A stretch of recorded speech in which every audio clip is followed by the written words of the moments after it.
Right, welcome.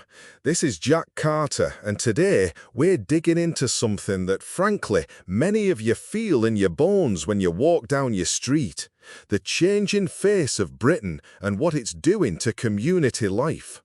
Over the last decade, we've seen once stable, predominantly white British neighbourhoods in cities like Birmingham, Oldham and Bradford alter dramatically. Shops change hands overnight, school corridors sound different, and there's a real sense, that community norms are frayed. Now, this isn't about scaremongering, it's about looking clearly and critically at the data and at what it means for day-to-day safety, services, and the ability of neighbours to keep trust with neighbours. Grab yourself a brew and let's get into the numbers. Between the 2011 and 2021 censuses, there were unmistakable shifts. In parts of our big urban centres, the proportion of people identifying as white British fell by double-digit percentage points. In some wards, the change was dramatic enough that schools went from majority white British to majority other ethnicities in a single decade. That's a rapid turnover for any community. Now, rapid change in itself isn't automatically bad. Cities have always evolved, but the speed of change matters. When neighbourhood composition shifts faster than local institutions can adapt, you start to see cracks. Schools strain to meet new language needs, GP surgeries under pressure, and local councils scrambling with sudden and concentrated demand. Think about a local primary school I visited last year. Packed classrooms, parents waiting outside, and staff trying to translate letters into multiple languages. The energy in the playground was vibrant, sure, but there was also confusion about school rules, uniform expectations, bedtime routines.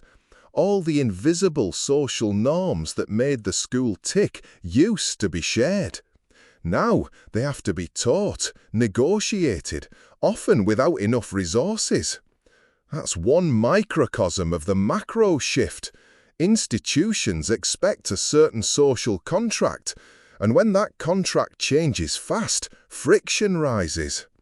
And friction, left unaddressed, becomes resentment. Let's talk deprivation, crime, and what people describe as trash neighbourhoods. There's a correlation, not a simple cause-effect, between high deprivation indices and rapid demographic turnover. Areas where the economy has slipped, housing is poor and services are stretched tend to show faster social fragmentation. We've all seen streets where graffiti never gets cleaned, where antisocial behaviour becomes the new normal, where police response times are a joke. Folks tell me they don't feel safe walking home at dusk. That feeling, that erosion of the sense of safety, is real, and it compounds other problems. Businesses close, civic participation drops, and the place becomes less attractive for investment. Now, I want to be clear, I'm not saying newcomers are the problem. Most people move here to work, to raise kids, to do right by their families.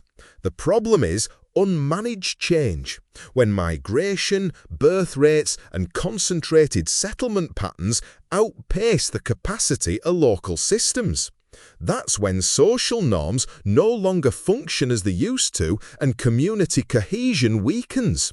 People notice, they talk, they vote, and if the state doesn't respond coherently, those conversations go from community meetings to the ballot box to the streets. Looking ahead, national projections show these trends continuing unless policy intervenes. The UK will get more diverse, older in some places, younger in others, and more urbanised.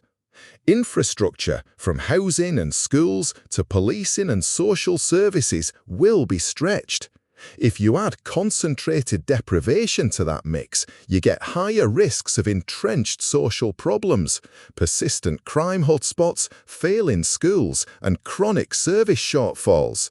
We're not talking abstract models, we're talking about the places you know, the high street that used to host 5 family-run shops and now barely has 2. The bus routes cut back because passenger numbers are down, the GP practice with an impossible waiting list. So, what do we do? First, accept that laissez-faire adjustment isn't enough. We need targeted investment where it actually matters, not just glossy regeneration projects that gentrify one corner and ignore the rest. That means proper funding for local schools to teach English and civic norms, expanded youth services to give kids alternatives to hanging about on the street, and housing policies that avoid concentrated pockets of low-quality, transient accommodation. Integration demands resources, not just slogans.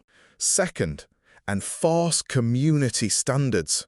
Look, people often bristle at that phrase, but it means basic expectations, clear waste collection, consistent enforcement of antisocial behaviour, and fair but firm policing. Where community order breaks down, it's not because people don't care, it's because enforcement and civic leadership are absent or inconsistent.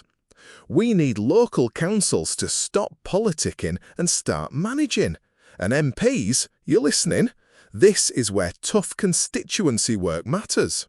Third, integration policy must be active. That's not code for assimilation into silence. It's practical measures, mandatory induction programs for new arrivals about rights and responsibilities, English language programming tied to employment, incentives for community volunteering across cultural lines, and stronger support for places of worship and community centres that act as bridges. We've seen success where local leaders, both old and new, sat down, hashed rules out, and enforced them together. That builds trust. Fourth, decentralise decision-making. Central government needs to fund but not micromanage. Local authorities understand neighbourhood dynamics best, but they need clear funding lines and accountability. Give them the tools to manage school places, to balance housing allocations, to coordinate policing with social interventions. If Labour, Conservative, whoever, they want their legacy, then start here. Because without local capacity, national projections become local crises. I remember a meeting in a northern town hall. Pensioners on one side, young families on the other, translators in the middle. It was messy, it was human, and it worked, slowly. They set up a community centre that ran evening classes, English lessons, and a breakfast club that brought people from every background together. Crime dipped. People began to volunteer. That's the kind of thing targeted investment and local leadership can deliver.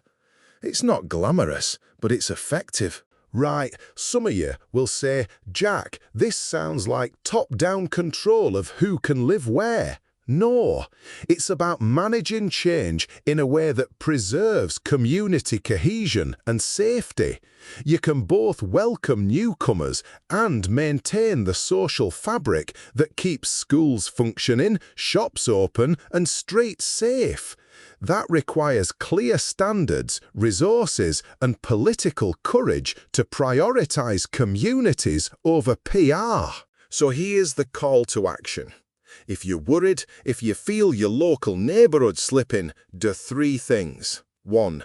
Get involved in your local council meetings. 2. Push your MP for proper funding and accountable local leadership. 3. Support real community projects that bridge differences, not just symbolic gestures.